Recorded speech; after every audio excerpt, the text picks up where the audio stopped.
일단 지난 시간에 이어서 이제 강의를 진행해 보도록 하겠습니다. 일단 지난 시간 내용을 간단히 보면 유형자산의 감가상각이란 무엇인지에 대해서 봤거든요. 그러니까 우리가 갖고 있는 유형자산들이 지금의 가치와 시간이 지난 후의 가치는 분명 다르거든요. 내가 지금 차량을 구입했을 때 이 차량의 가치와 이 차량을 가만히 두고 있으면서 사용했을 때 1년 뒤에 이 차량의 가치는 달라지거든요.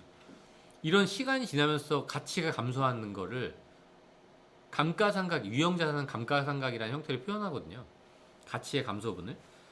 그래서 그거 자체가 감가상각이다. 그러니까 지난 시간에 했던 그 PPT도 잠깐 다시 보면 어떤 자산이 이게 지금 세로축이 적혀 있진 않지만 가치죠. 이 가치가 1년이 지나면 이만큼 감소하고 2년이 지나면 또 그만큼 감소하고 3년이 지나면 감소하고 차량도 마찬가지잖아요. 중고차 값이 차량이 처음에 신차를 샀으면 1년 지나면 가치가 떨어지고 2년 지나면 가치가 떨어지고 근데 가치가 이렇게 잘 생각해 보면 한 번에 이렇게 있다가 1년 뒤에 뚝 떨어지는 게 아니죠. 가치라는 게 서서히 하루하루가 지날수록 조금씩 감소하는 거거든요. 이런 감소한 모습을 어떤 순간순간 매 순간별로 기록할 수 없으니까 우리가 결산을 하려고 할 때, 그러니까 우리 내 지금 재산 상태를 보여주려고 할 때 내 재산 상태를 1초 단위로 내 재산을 보여주진 않을 거잖아요. 뭐 꼭 원한다면 그게 보일 수도 있겠지만 초 단위로 내 재산을 보여주려고 하는 건 아니기 때문에 어떤 결산하는 시점에서 딱 생각해 봤을 때 아, 내가 자산들의 가치가 내가 예전에 샀는데 그 자산의 가치는 지금쯤 한 이 정도 됐을 거야 라고 생각해서 그 가치를 감소시켜서 표현하는 게 감가상각이라는 형태로 표현한다고 보면 될 것 같습니다. 그러니까 유형자산 같은 경우, 그러니까 예를 들어서 차량, 건물, 1년 뒤의 가치, 2년 뒤의 가치 점차 감소하거든요. 우리가 사용함으로써 그런 가치의 감소를 감가상각으로 보여주려고 한다. 그게 감가상각이고 그거를 매년 일정액으로 계산하는 걸 정액법이라고 한다 라는 거죠. 그래서 이제 다음 거를 보면 감가상각이라는 거를 개념을 볼 때 감가상각이라는 거가 어떤 정의를 볼 때 근데 도대체 감가상각이 뭐냐? 감가상각 B는 어떻게 계산하냐? 1년이 지났잖아요. 이 차량을 사서 1년이 지났을 때 이 가치 감소분을 내가 그럼 어떻게 계산할 거냐? 라는 정의를 한번 읽다 보면 이런 문구들이 나와요. 아, 취득원가라는 문구가 나오고 내용연수라는 게 나오고 잔존가치라는 게 나오죠. 그러니까 그게 뭐냐? 내가 차량을 딱 2천만 원 주고 샀으면 그게 취득원가예요. 이 차량을 취득한 그 원가를 취득원가. 처음에 샀을 때 금액이겠죠. 그리고 내가 이 차를 샀을 때 기대하는 게 한 5년 정도 쓸 수 있겠다. 그럼 그게 그 유형자산의 사용 기간, 그거를 내용연수라고 표현하죠. 내용연수. 그럼 잔존가치는 뭐냐? 이 2천만 원짜리 차를 샀는데 한 5년 정도 사용할 것 같은데 5년 정도 뒤에 이 차의 가치를 추정해 보니까 이 차가 내가 사가서 5년 동안 썼을 때 그 5년 뒤에는 한 400만 원 정도가 될 것 같다. 2천만 원짜리 차를 사면. 그런 걸 실제 사례를 통해서 한번 보면 이랬던 거죠. 2천만 원짜리 차가 샀는데 잔존 가치는 한 5년 뒤에, 여기서 4년 뒤에 했네요. 4년 뒤에 400만 원일 것 같다. 그럼 내가 4년 동안 이만한 가치를 쓰는 거잖아요. 1600이라는 가치를 쓸 건데 1600이라는 가치가 4년 동안 감소할 건데 이 4년 동안 감소시키는 거를 4년간 균등하게 감소시키자. 그래서 400만 원이 나온 게 이걸 1년 동안 감가상각비라고 생각하면 될 것 같습니다. 이제 오늘 사실 앞에 걸 왜 이렇게 조금 길게 얘기했냐면 포괄손익계산서랑 재무상태표는 지금까지 흘러온 과정들을 합쳐놓은 거예요. 그러니까 결국 우리가 회계라는 게 뭐야부터 다시 한번 보면 회계라는 게 재산이랑 재산의 변화를 기록하려고 했던 건데 재산을 재무상태표로 재산의 변화를 포괄손익계산서로 기록하고 싶었던 거죠. 근데 그걸 어떻게 기록하려고 했나요? 우리 지금까지 온 과정을 보면 결국 재무상태표에 있는 자산, 부채, 계정, 자산, 부채, 자본의 각 계정을 따로 떼어내서 그 현금이면 현금이면 현금이란 계정 자체를 따로 떼어내서 요걸 따로 떼어내서 현금의 증가, 현금의 감소 이렇게 표현하려고 했던 거죠. 여기 T 계정을 그리면 현금의 증가고 이쪽이겠죠. 현금의 감소 이런 식으로 표현을 하려고 했던 거예요. 각 계정별 띄어내서. 그럼 그걸 어떻게 기록하려고 했냐? 우리가 계정별로 다 여러 가지 원장을 놓고선 하나하나씩 쫓아가면서 기록하려고 했냐? 아니라는 거죠. 그거를 우린 재산이라는 거를 이쪽 재산을 내 자산 목록이 있으면 이 자산이 남의 돈에서 빌려서 이 돈을 이런 자산을 내가 취득하게 됐는지 아니면 내 돈으로 취득하게 됐는지 이거를 어떤 재산이라는 형태를 이런 자산 쪽화 그러니까 내가 자금을 조달해서 어떻게 사용했는지랑 그 자금을 도대체 어디서 조달했는지 이런 형태를 보여주려고 하다 보니까 양쪽으로 표시해야 됐던 거죠. 그래서 우리가 어떤 모든 거래를 양쪽으로 표현하는 분계로서 표현한 거예요.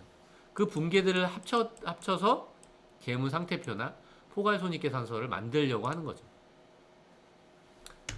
그럼 사실 포괄손익계랑 재무상태표를 내가 지금 만들어야 되냐? 내가 지금 T계정부터 그리기 시작해갖고선 현금 얼마 쓰고 해야 될 거냐? 사실 지금은 이제 그렇진 않아요. 이미 다 완성이 되는 거예요, 사실. 이미 다 분계만 우리가 어떤 거래를 제대로 분계만 딱 넣는다면 그게 이제 포괄손익계산서, 재무상태표가 나오겠죠. 근데 사실 오늘 제가 갔던 거래처 중에 그 거래처 담당자분이 전산세무 1급을 갖고 계셨어요. 그리고 회사 경력이 지금 한 1년 반 정도? 회사 입사하신 지. 근데 그분이 저한테 손익계산서랑 재무상태표를 줬거든요. 제가 좀 어쨌든 용역 때문에 나가서 재무상태표랑 포괄손익계산을 보고 싶어서 좀 재무상태표랑 포괄손익계산서 좀 받고 싶다. 그래서 저한테 엑셀 파일로 재무상태표랑 포괄손익계산서 주셨는데 이분이 뭐 분계 자체는 좀 잘하는 것 같아요. 분계는 잘 했겠죠. 근데 분계를 모인 재무상태표랑 포괄손익계산서를 달라니까 포괄손익계산서랑 재무상태표 자본이 이상해요. 그러니까 포괄손익계산서랑 막 이렇게 제조원가 명세서도 있잖아요. 저희가 뭐 이제 그건 아직 배우진 않았지만 어쨌든 원가 명세서 포괄손익계산서의 일부를 구성하는 거거든요. 그러니까 그 자료를 여러 개 줬는데 결국 재무상태표라는 거는 우리가 재산이잖아요. 재산하고 재산의 변화를 포괄손익계산서로 나타난다고 했는데 이 재산의 변화가 모여야지 재무상태표가 내 재산을 표현해 줄 수 있는 거거든요. 어떤 시간이 흐르면서 내 재산의 변화를 막 기록해 놓고 내가 그냥 재무상태표를 달라고 했더니만 이거를 마감 처리하지 않고선 재무상태표를 준 거예요. 손익이 마감 처리가 되지 않으면 어떻게 될까요? 재산의 변화를 시점을 마감시켜 놓고 마무리를 져놓고 마무리를 져야지 내 재산을 다시 한번 보여줄 수 있는 거예요. 그러기 전에 재산의 변화가 포괄손익계산서고 그 변화를 딱 끝나는 시점을 기준으로 재무상태표 재산을 보여주려고 하는 건데 이 재산의 변화를 마무리도 안 짓고 이 재산의 변화가 기록되어 있는 상태로 그냥 둔 다음에 재무상태표를 둔다? 말이 안 되는 거예요. 이 재산의 변화가 마무리돼야지 이게 플러스라면 내 몫이 증가한 거고 어떤 기업 재산의 변화의 결과잖아요. 차입금 변화의 결과가 아니에요. 그냥 내 재산들의 변화의 결과.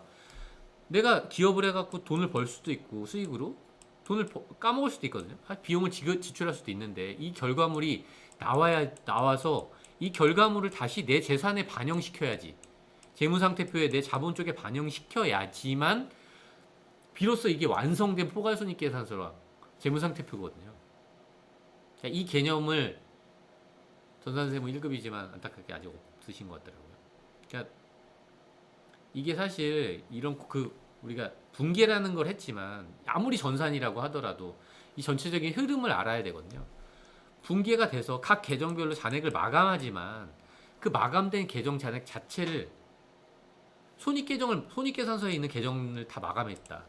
손익계산서 계정 자체를 마감했다고 끝나는 게 아니에요. 우리 손익계산서 그러니까 분계를 어떻게 했죠?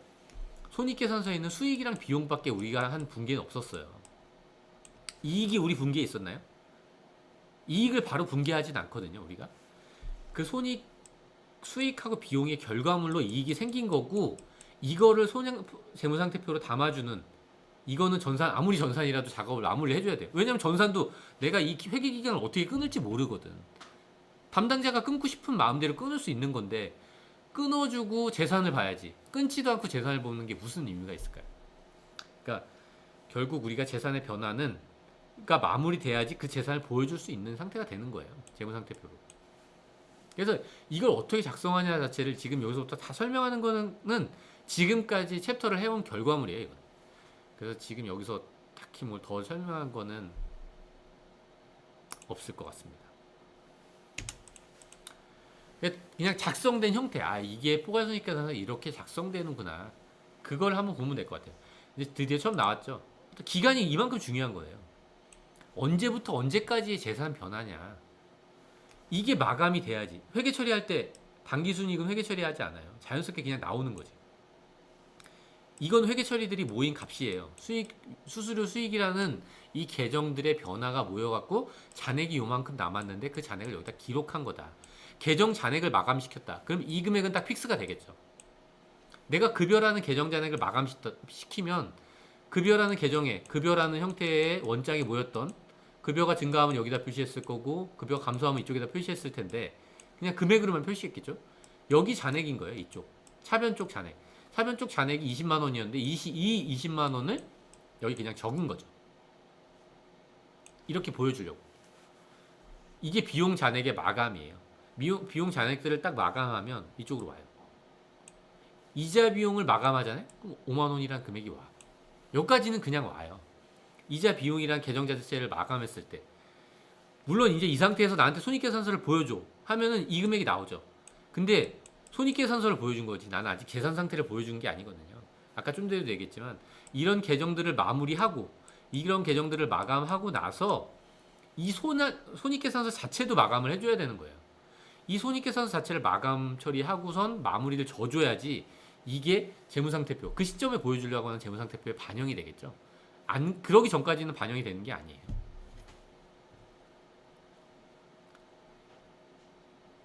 네, 그러기 전까지는 반영이 되는 게 아니죠.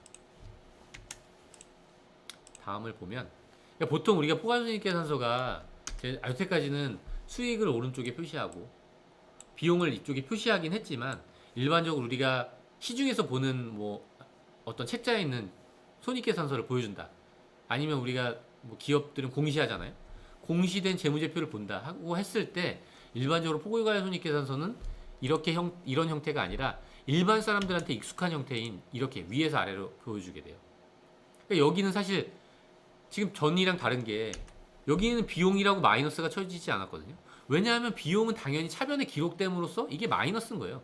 급여라는 것 자체가 이게 비용이고 곧 내가 수익에서 차감하는 금액이라는 거를 이 차변 쪽에 적어주는 거, 이거 자체만으로도 된다는 거 확인이.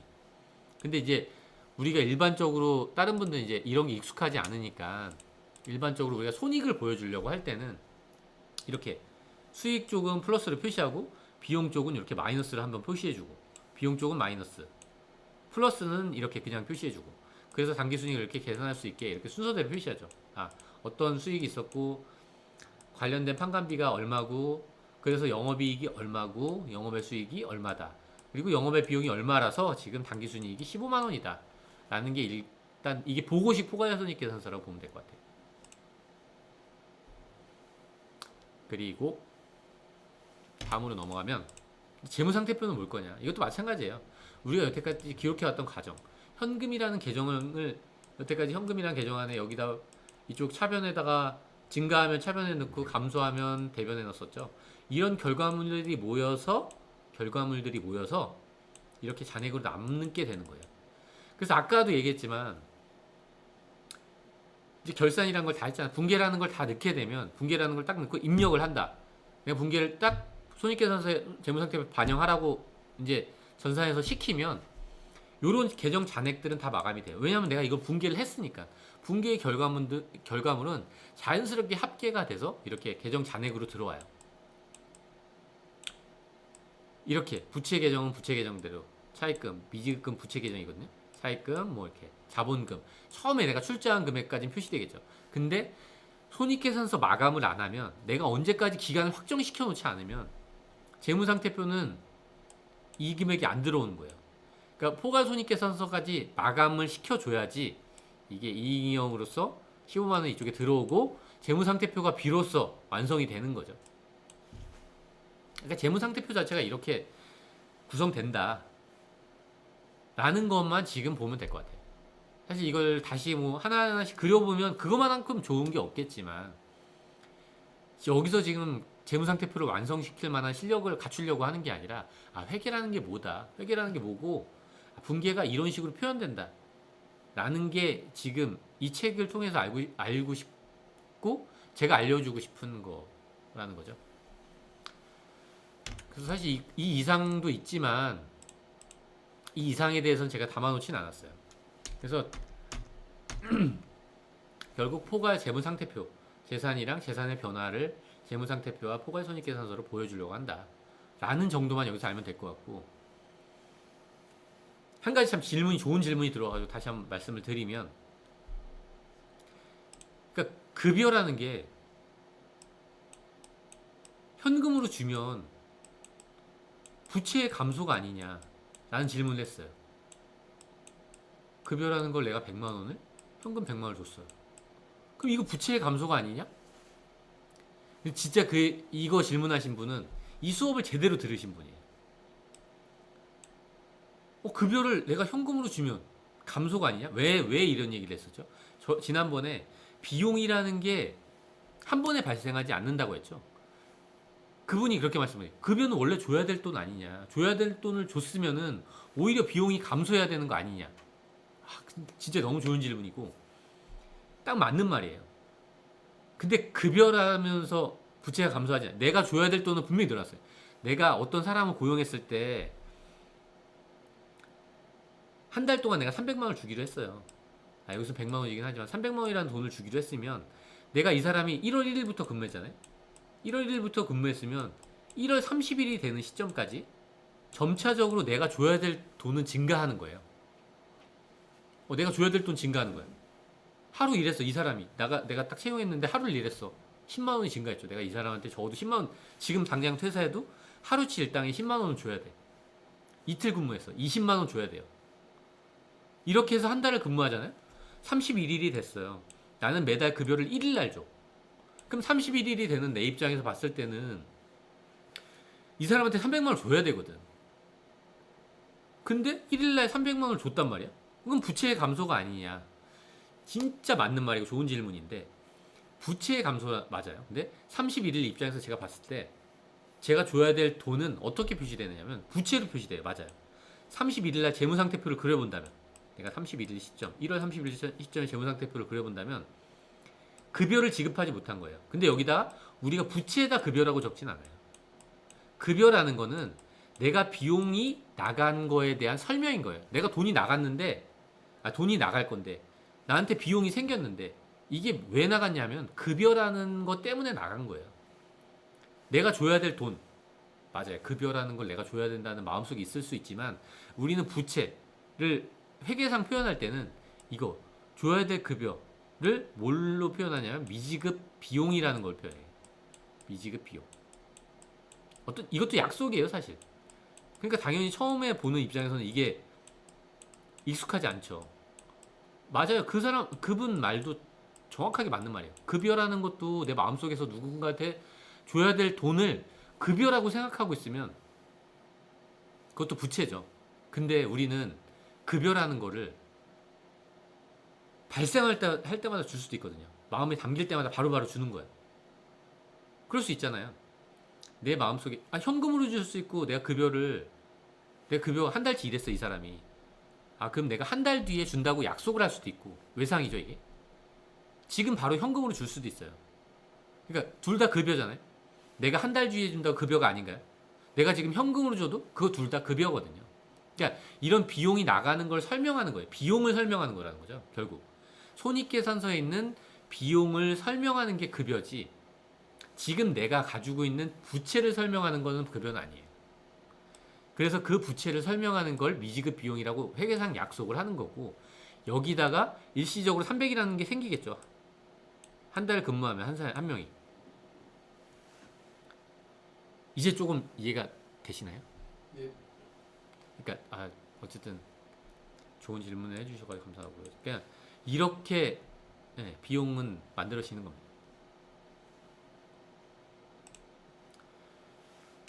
그러니까 오늘은 사실 재무상태표를 작성하고 하는 거를 사실 실제 책의 마지막까지 왔으면 할 수 있어야 되는데 저는 지금 이 책에서 그렇게 많은 시간을 투입해서 내가 혼자서 재무상태표를 작성하는 게 좋은 게 아니라 이제 여기까지 어떤 회계의 흐름을 알고 다른 책으로 다른 쪽에서 다르게 공부하는 게 저는 더 좋다고 개인적으로 생각합니다.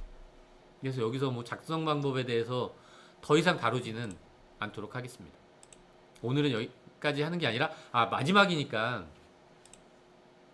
조금만 더 해볼게요.